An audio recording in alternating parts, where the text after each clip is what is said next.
Is my brain broke or am I just too literary? We think that we could do so much better. How could you mess it up this bad? It's like there's no one else in the room while you write out of your ass. Is my brain broke or am I just too literary? Am I insane, bro, or am I just too literary? Too literary. Welcome to We're Too Literary, the show where we identify as experts. But we're not. As we deep dive into the world of cinema, uncovering plot holes, dissecting character arcs, and laughing at the absurdities, and spoiling the shit out of everything you love and hold dear. I'm your host, Kenny. And I'm Jonathan. And each week we'll take a critical yet humorous look at both the classics and the latest releases. Whether you're a film fanatic or just love a good laugh, join us as we navigate the twists and turns of movie magic gone awry and give you our ideas on how we'd like to do it. Are our brains broke or are we just too literary? So this week we're going to be taking a look at a surprisingly awesome horror film that, just to briefly and quickly say, I am not a horror genre fan at all, really. Yeah. But there was something about this movie that just drew me in. We're going to take a look at Late Night with the Devil.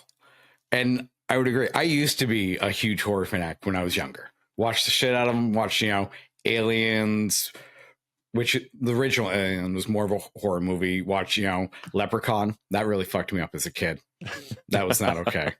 Yeah, Leprechaun was not okay. Yeah. Especially not for a kid. Jeez, man. No, I watched that at like 4 or 5 years old. Fucking afraid of that little creature being under my bed for quite a few years. Oh, I don't doubt that. But how old were you when you watched Alien? And if you say the same age, probably around the same age, actually. I mean, watched a lot of movies and that one didn't scare me. I watched, Friday the 13th, watched Jason, Halloween. I mean, I've watched a lot of 80s and 90s horror movies. Okay, so the older classics, kind of the era where things were kind Slasher of horror is what they were called, I think. Yeah, absolutely. And I think that era of this genre was actually kind of peak, where a lot of it was just fun and campy and a little spooky, right? Yeah. But it wasn't over the top and highly gory, and just I feel like horror's kind of leaned into what is more shock value today. And what's great about Late Night with the Devil is that, to me at least, it didn't really lean into shock value. It leaned into more of the traditional horror tropes of just fun. Well, it is a found footage film, right? Correct. So. Well, and it, to me, leans into the more psychological aspects of horror. Right. And I really enjoyed that, but I felt like they didn't push that far enough. No, and I think that might have had a little bit to do with the runtime. I mean, we're talking, this movie was an hour and 50 minutes, hour and 33 minutes. My bad. Okay. Well, I thought it was shorter, and it could have benefited from a little bit extra, maybe, or, maybe scale some things back to give other things room. Get into it. Let's dig into this interesting take on a found footage film. There's a shit ton of studio cards. It opens with 6 different and I was just like, what the fuck? Why are there so many? I was so confused by that. There were so many different studios listed that I was like, okay, are these, and shit, should have looked this up. I don't know if they were real studios or if they were a take on the studios that were involved with the actual show in the movie. The Night Owls is the name of the show. Night Owls with Jack Delroy. Yeah, Delroy. And I was very confused by the number of studio cards. It was just an odd thing to do there. Yeah. No. Looking it up. Yes.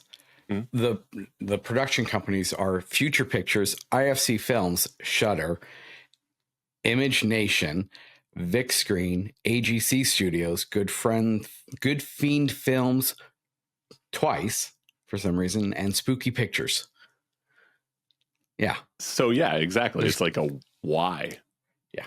And they all, I'm pretty sure, had a splash screen. So Late Night with the Devil is kind of this intriguing blend of horror, possession horror, and then the late night television. This is set in the 1970s, so we've got the unique, for its time, it was normal, the 4:3 aspect ratio. Yes, right. It's squished in a bit, makes it feel. I felt like it made it feel immersive. I would agree. Like I liked it and I didn't like it. So I did enjoy that it was all captured in the 4:3 ratio, making it feel like it was all filmed on old school cameras and it's this found footage thing. But at the same time, there was a part of me that was like constantly watching for those to go away, for us to like then go into the universe or something. Like I kept looking throughout the whole movie, waiting for it to fall off, and it never did. Which maybe that's me. Maybe I'm curious if other people have had that issue when they watched. Like I liked that it was done like that, but at the same time, it was this constant thing in the back of my head. Like, okay, when is it going to fall off? Is it now? Is now shit going to get serious? So on and so forth. Right. And you make a great point, because in a lot of movies that we've seen, which unfortunately I can't name any off the cuff here, but they've done the 4:3 format before.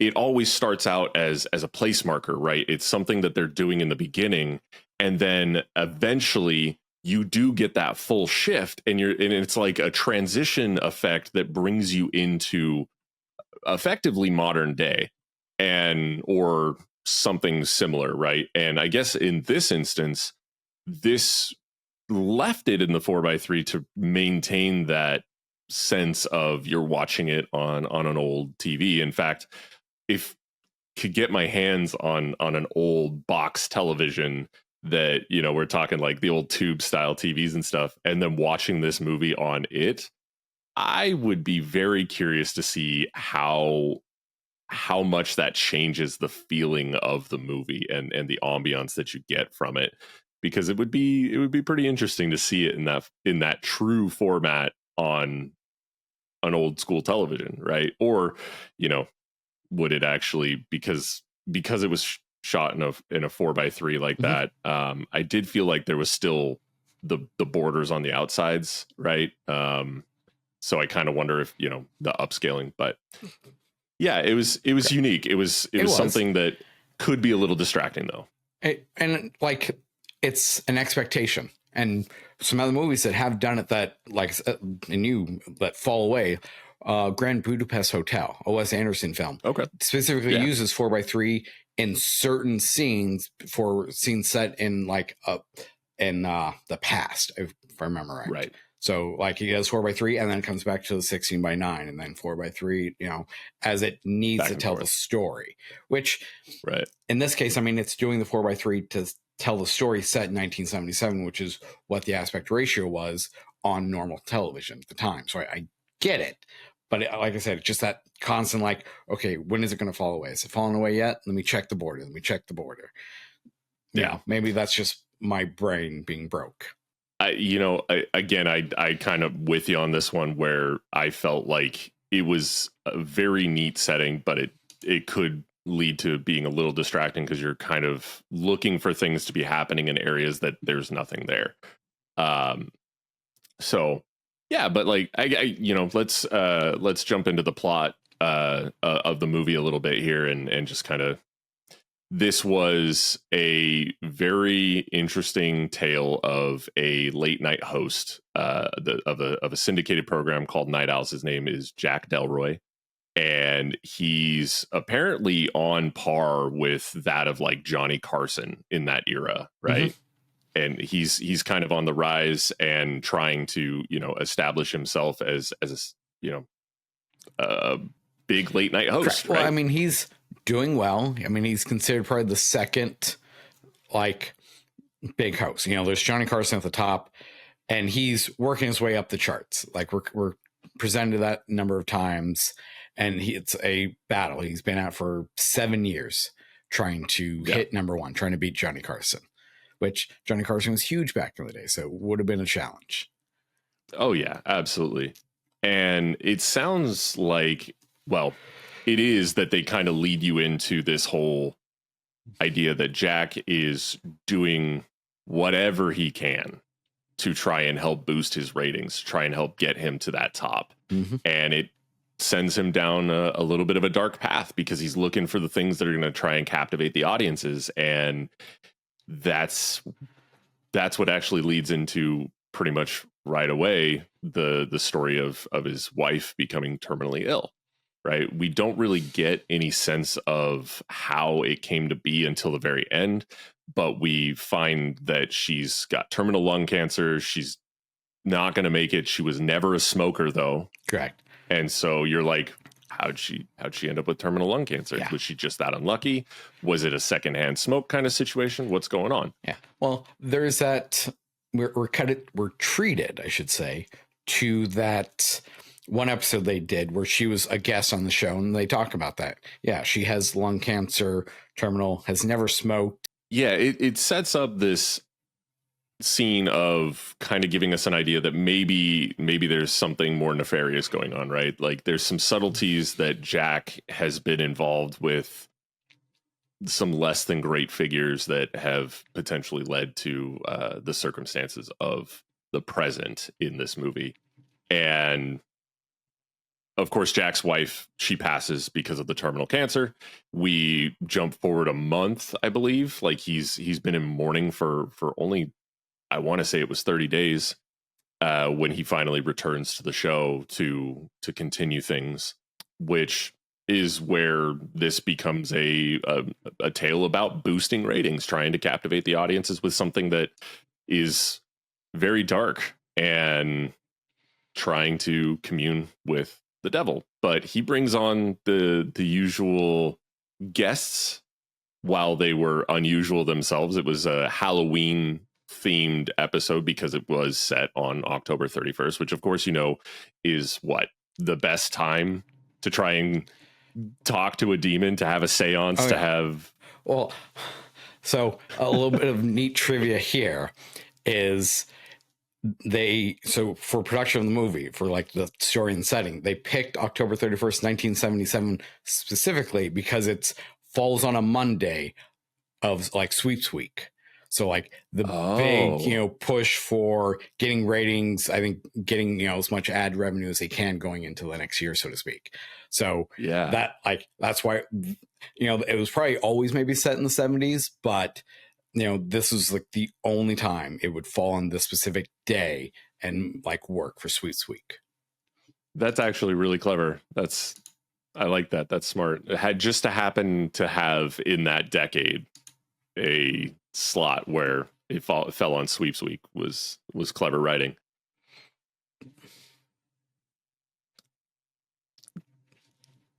So he brings on some guests, and those guests happen to be kind of a nice build up to what is the climax of the movie, right? Yeah. Where we start out with a medium, a psychic. Most people don't find them to be very credible. They're generally pulling out some very specific phrasing to give this vague impression that they have some kind of an idea about your history, about your life in general, and then they put those pieces together to kind of make you feel warm and fuzzy about, oh, you know about this or that. And at the start, it comes across as real, like, oh, hokey, you're like, I'm not with you on this. But no. Then, well, and it's amusing because this is such I don't want to call it parody, but like he's going up against Carson, and Carson did this kind of shit all the time. He would have psychics on because Carson himself was a giant skeptic, and would include them just to play with them and have good interaction, and even to make this just a little bit better. So the next guest that comes on for Jack Delroy is Carmichael, is his name, who Yep. used to be a magician and now has become one of those skeptics who is trying to show people that magic and psychics and all that stuff is not real, and has, you know, a bounty, so to speak. He will pay money if somebody can prove to him that what they're doing is real, you know, talking to dead people, performing magic and stuff. Yep. Which, what makes it better is his look and everything is a perfect like copy of James Randi, who Oh yeah. was a magician and then did the same thing, trying to debunk paranormal claims. James Randi was a guest on Carson several times. Oh, okay. Okay. So siding with Carson there on the skepticism, Yeah, and all that. Yeah. And also a grifter, straight up. Like that man was just straight grifting people. He was a very interesting character, and I did appreciate his. I felt like he was, what do I want to say here, pretty well executed in his skepticism. Like he did come across very well as being that guy of just like, nope, this is all. I can see how this is all coming together. Like I can see all the bits and bobs that make this work this way. What a great production. You know, you guys are full of shit. That was, it was nice. And of course I like to look into each of the character arcs. So we've got, you know, all the guests that were included were, so it's Jack as the host, right? And then we've got Christo as the psychic. Yep. We've got Carmichael. Carmichael as the magician that turned skeptic, who's, you know, out there trying to debunk these things. Then we've got the Guess wise, we doctor have, and June and Lily. Yep, and her mass suicide survivor, Lily. Yep. Yeah. And then we've got Gus, who is Jack's sidekick on the show. You know, what do they call those? I actually am not even really sure like what their role is, other than to just kind of like be a riff. Part of me wants to say co-host, but maybe that makes there's sense. Another term for it.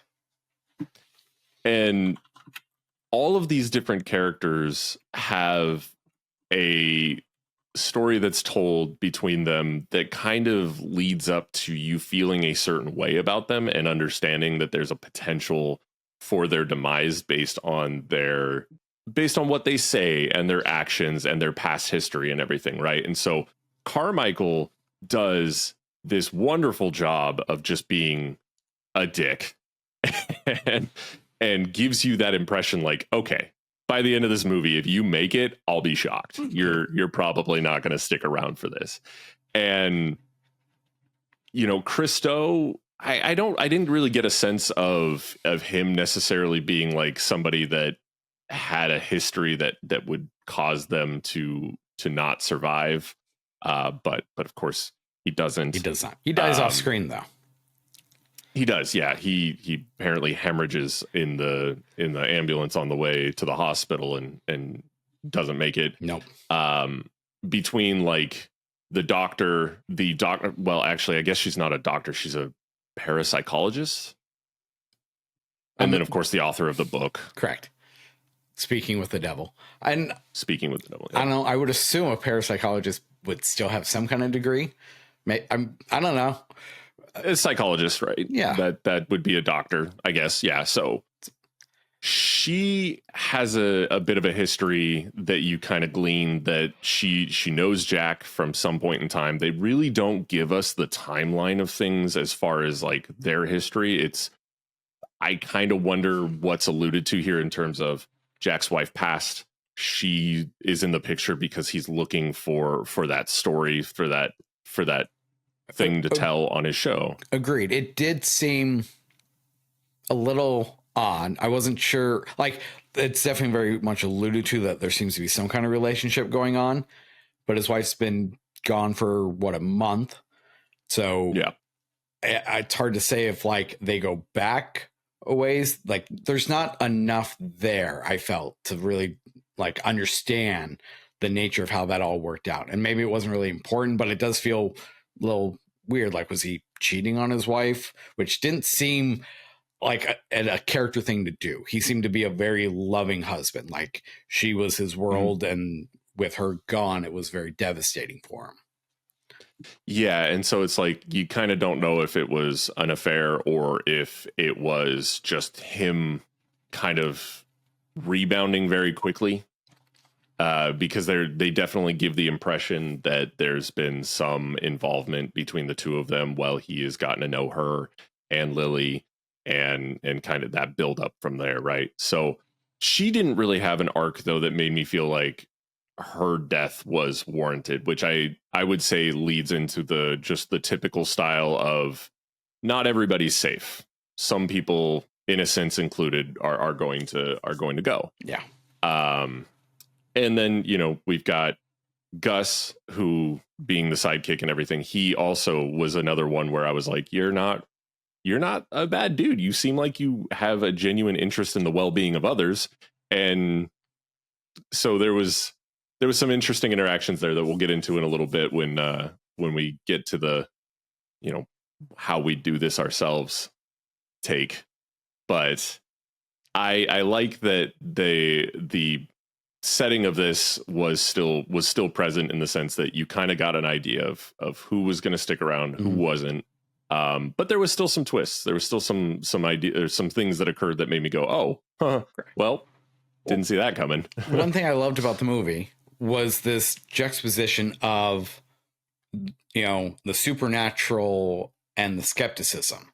We play with that a lot, and it goes back and forth. Like, it happens in a really great sequence, kind of in towards I want to say the third act. I'd have to pick it apart a little bit more to be exact about that. But we have the scene where Carmichael sits down with Gus and walks him through, like, his fear of worms and the fact that he is, like, filled with them. And we see this gross scene of him ripping his chest open, and the worms all come spilling out, and then a giant worm, like, comes out of his head.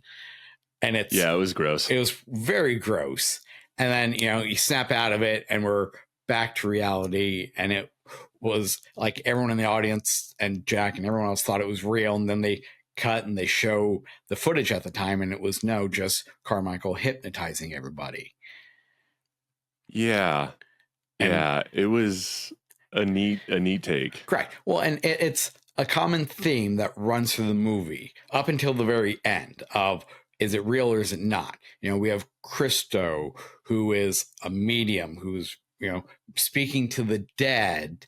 And then Carmichael goes and questions the two women in the audience who had the most impactful session with Christo about their dead son. Right. And, you get this alluded to hint that Christo's his assistant talked to him in the lobby before they came up. So maybe that's how he got that information, which is, what mediums tend to do. They say they speak to the dead, but in reality, they're just collecting information somewhere and then putting on a show. Yeah, it's usually like clever wordplay that leads to you being able to take apart a few things about a person's story to put that together in a way where you can sound like you know what you're talking about, and they're like, oh my god, yeah. And this is just making us sound like skeptics too, right? But I will say that one point there that I get it. You're on a stage. The production is a production. They're setting up tricks and fun special effects and what have you. But even as a skeptic, the moment Christo pukes up black ichor sludge, I would have been like, okay, nope. We're just gonna call it a night. We're gonna head home. There's no good explanation for why this dude just puked everywhere. Carmichael called that spouting, I think it was. There's a term for it. It's, it's another one of the quantity. Tricks. Yeah, there was a lot. And it was like, the quantity was hard. Like, you can't explain your way out of the quantity. That dude's not just going to voluntarily vomit up that much black ichor. That's fair. Ooh, nice word, ichor. I like it. Yeah, it was. It's a good one. It was something. It was gross. So yeah, all of this leads up, and like them doing the kind of back and forth with the Gus seeing what the audience saw and then what the cameras recorded, goes into the final sequence of Lily like being triggered and releasing Mr. Wiggles inside her. Her head just Wriggles. It is Wriggles, not Wiggles. Yeah. Either way, it's still a creepy name. It's a creepy name. But her head like splits open and it's a beam of light and she's like mass murdering everybody. And then Jack goes into that, freaky sequence of almost like a timeline or montage of his history up to this point. Yeah, it was kind of like a trance state of reliving his history. Correct. Because like we see the Grove, we see Minnie dying, and like he sits with her, and I felt like, at least to me, it felt pretty on the nose that it was almost she was payment for his success to get to this point. Like he had made a deal with the devil, and she was and he collected on her with her death. Oh, you know what? And you're right. The timing of all of that as it leads up, it goes from like the Grove to him being at his studio desk where he's being like congratulated. And the guy says, "Your greatest sacrifice is yet to come." Mm-hmm. I was thinking that the sacrifice was how it actually resolved when the film itself ends. Right. So,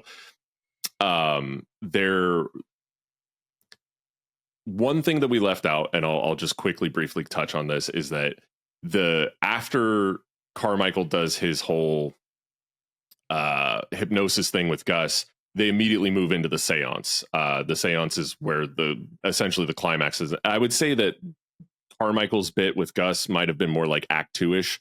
Act 3-ish is where the finale and climax really comes to its peak, where the seance begins. And we start to see Lily in her demonic state, asking to see Mr. Wriggles, which they do a little bit of this and that with it leading up to that final bit where you're right. Well, she has her head split. So I think we're getting things out of order. So the sequence with Lily and June would be like Act 2.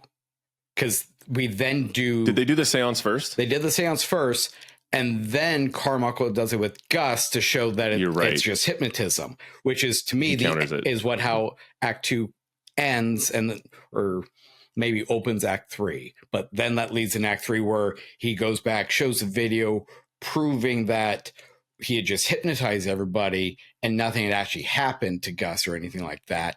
That's when they have the bright idea of showing Lily's sequence on TV, but it seems to happen just the way it played out, with her face being all distorted and stuff. That then triggers her. Yeah.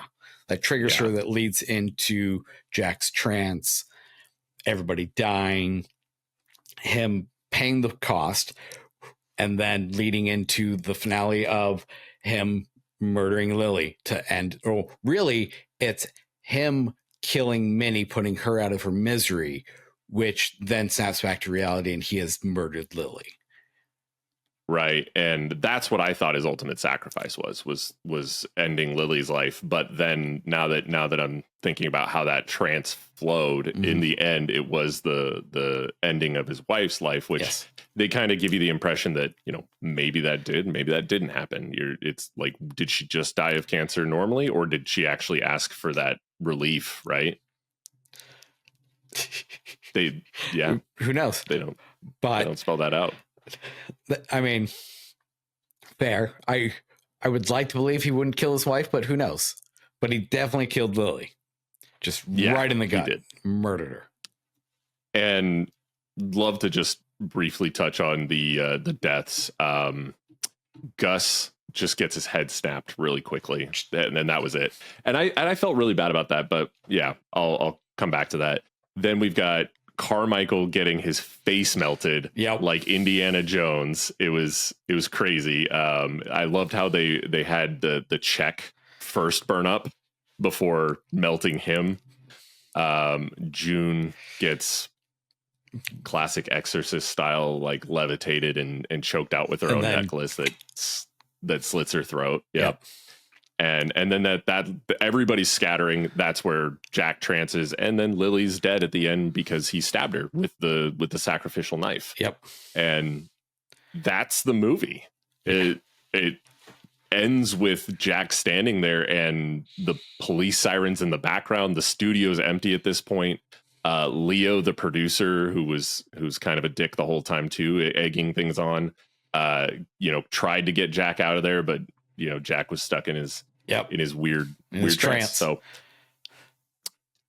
I really enjoyed this movie though. Agreed. Like it was something different, unique, and fun. It was fun. It tried to present itself almost as like a current day Blair Witch Project, very like found footage, which I think they did a good job in some cases, not the best in others. And I think we'll go into that here in a minute as we kind of discuss what we do differently.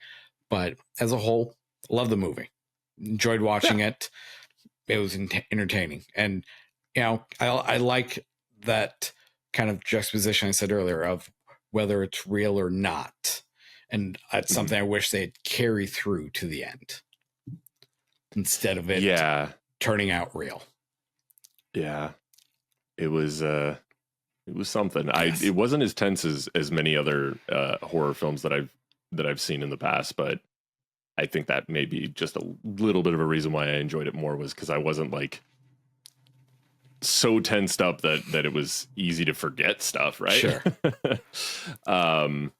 So I know there was a few other things that you were just kind of like intrigued by, like the use of the random, let's say, use of the theremin. Yeah. Well, so just one little fun fact. I've been watching The Big Door Prize, and it uses a theremin as part of the story and plot. And so to see the theremin show up here is just cool. It makes a really cool, eerie noise, and playing it's just so weird because it's like you don't touch it and you're just doing shit around it or something. I don't know. It just looks cool. I love the use of the theremin. I need more theremin in my life. It's a really fun instrument. If you, it's an instrument. Call it that. Yeah, it's considered an instrument. I love it. I thought it was a fun little bit, but at the same time, it was kind of like, other than to just kind of give a little bit of an eerie tone to it, I wasn't really sure what purpose it really gave to the plot, to the progression of the story. Yeah, it was just a fun ad, I guess, just because of the theme of Halloween and trying to give that sense of spooky. Yeah, exactly. Yeah. So but yeah, let's get into it. Let's dive into what we would change. I know that you share a similar opinion with me about the fact that while the 4x3 format was great, there seemed to be a little bit of some committal issues as far as Agreed. Well, the use of it felt like so they're doing a found footage style film. So to me, that meant all the cameras had to be real cameras existing on the set for the purpose of filming the show, which a lot of them work that way. But there were a number of shots and scenes that were not. There was times when I think like there was a camera in the audience, it felt like. And then there was, when they would cut to commercial, they would cut to black and white to kind of signify that difference between what's live and what's behind the scenes. Great idea. But some of those were shot with what felt like a movie camera not on set, following them like behind the scenes, which didn't make sense to me. That kind of took me out of it. So, and to your point, they didn't introduce anybody with it, right? Correct. It was just these cuts to and from color and black and white. And when we lead into the black and white, it's like, okay, somebody's just following around with a camera, but there's no shakiness to it. It's not as if it were an actual, handheld camcorder or anything like that, which is generally what found footage is, right? I mean, I'm sure it could probably be set up on a tripod or something like that and still be considered this is probably semantics, but Well, the fact that there wasn't anything to like give us that idea that somebody's, you know, going around like following them to try and document it. Like I thought it would have been interesting to, and I would have changed this aspect of it, right? Is like it's obvious that it's a big Halloween event. It's the sweeps weeks, like you said. And so if they invited a friend to the show that would be documenting things like the events on and off the stage, to give an excuse for a shaky camera that would kind of mix into these transitions between the stage cameras and behind the scenes, I felt like that would have been a lot more. It would give it to you, you know, it would make it feel like it should. Correct. It would have made it feel like it was very in-universe, very found footage, Blair Witch style. And I agree with that. Right. Either you have to stick to only the cameras that are present on set for the purpose of filming the show to record all the behind the scenes stuff. Or I love the idea. Yeah, they have hired somebody, you know, documentary style to record the behind the scenes of this, you know, Halloween special and Jack's triumphant return to television after the passing of his wife. Right. That would have been super easy. It would have been exactly one off line, 30, maybe 1 minute of filming to then be like, oh, okay, now I know why there's this camera that can follow them around wherever they go. And that's all I'm asking for. Right. And that's, I would have absolutely written something in to kind of give that idea to the viewer, because otherwise it doesn't necessarily change a lot. It does give it more purpose, more of that foundational, this is what we're doing here, this is why we're doing it. For other aspects of this that I'd probably end up changing, I like the idea of letting some of those that are in grave danger have an opportunity to survive, right? I think it would have been okay. So, like I said, I wanted to come back to Gus. Gus was a character that I felt they did him dirty. I really think that he was the foil. Yeah, he was the one that wanted to stop things before they got too far, to keep people safe. He was, he's just concerned for their well-being, and so he didn't have that you need to die in order for this to be satisfying kind of character arc. And so I would have let Gus get out. I would have had in that end sequence where everybody's dying, instead of having Gus being like, the power of Christ compels you, and then his neck snaps, I would have instead had him run towards off stage, have Leo, the producer, who's been a encouraging kind of dick this whole time, come running in to try and get Jack off of set, to try and pull him away, giving the demon Abraxas an excuse to be like, nope, and instead snapping his neck, because it's like, okay, you're trying to take away from what I'm trying to do right now. You're gone. Bye. Instead of it being Gus could have gotten out of there and been the survivor of the circumstance.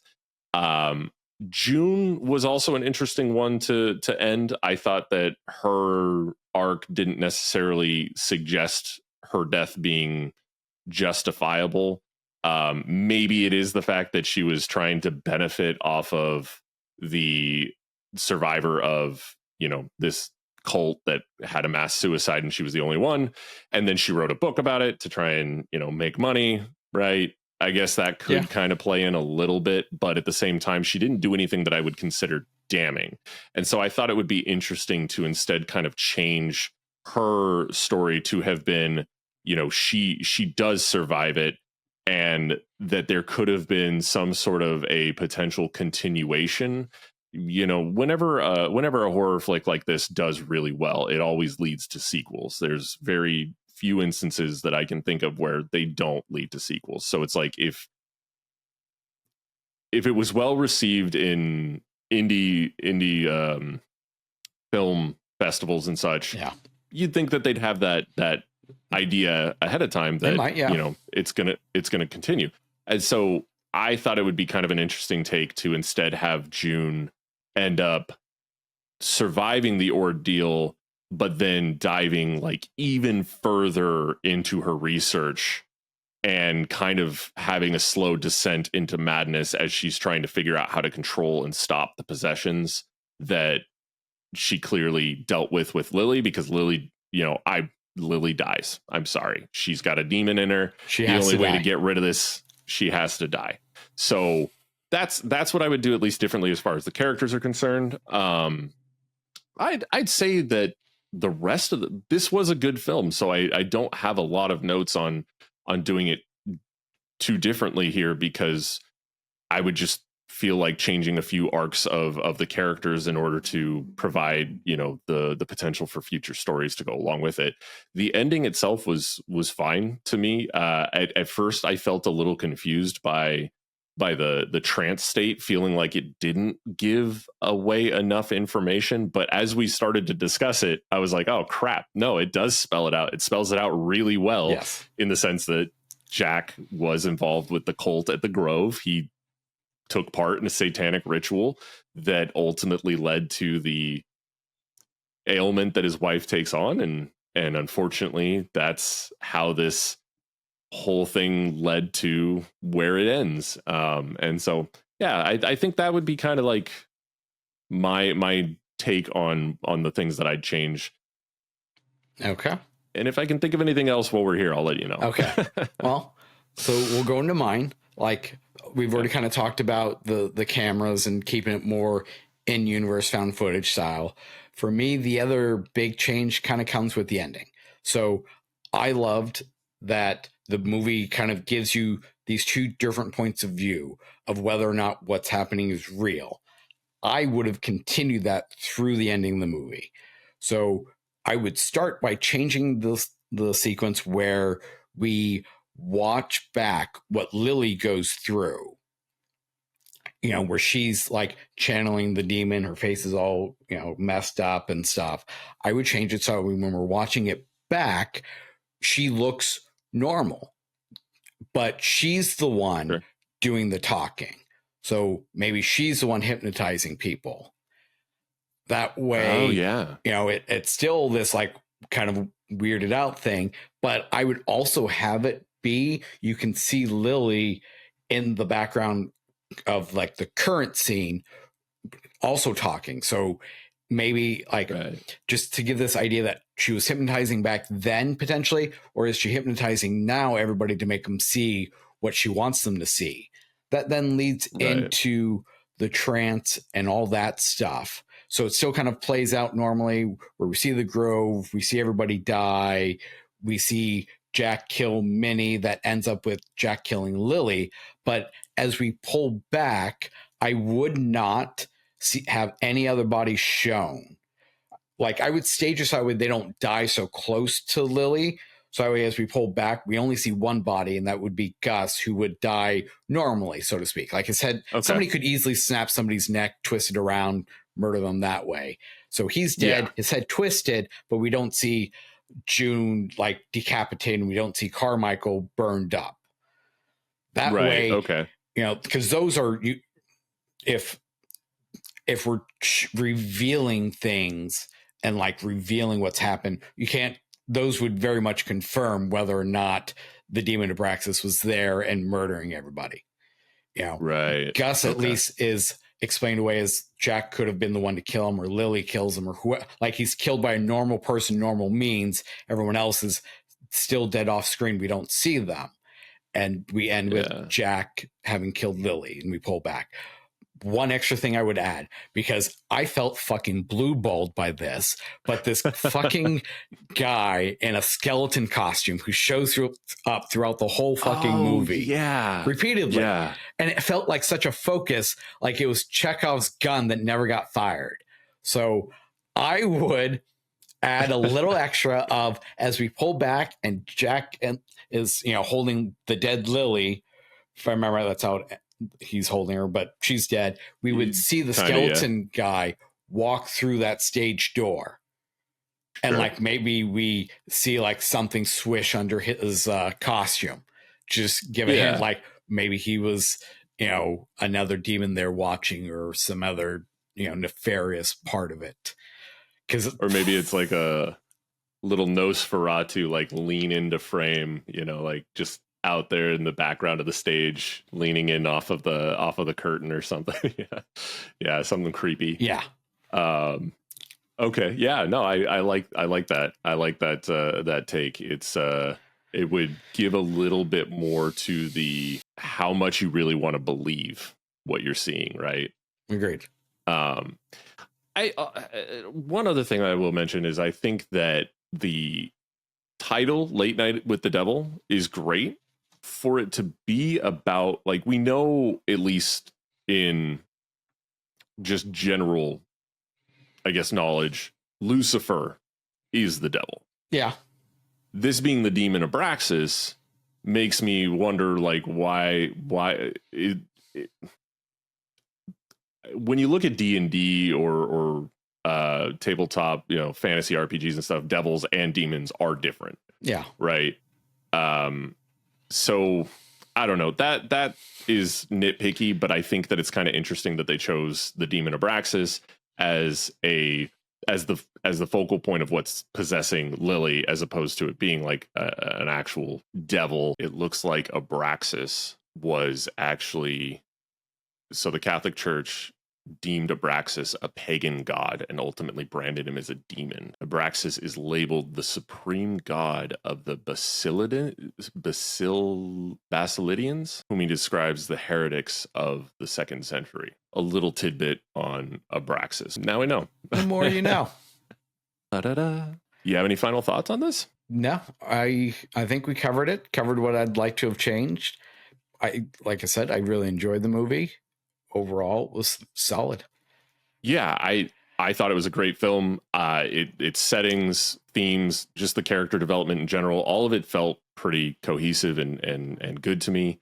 There were obviously a few things that we would have done differently. Great. But overall, I'd say go see it if you haven't seen it. Yeah, I would definitely check it out. Go watch it and then come back to us. See if, let us know if you agree with what we change, or if you think we're idiots because it worked perfectly as is, or if you have your own ideas. Yeah. Please feel free to leave a comment letting us know your thoughts. As always, you can find us on all the major podcast sources. We appreciate you, as always, being here with us through our fun adventures of just checking out these films and giving our takes. Yeah. So please leave a comment, like, subscribe. You guys know the deal, and we appreciate you.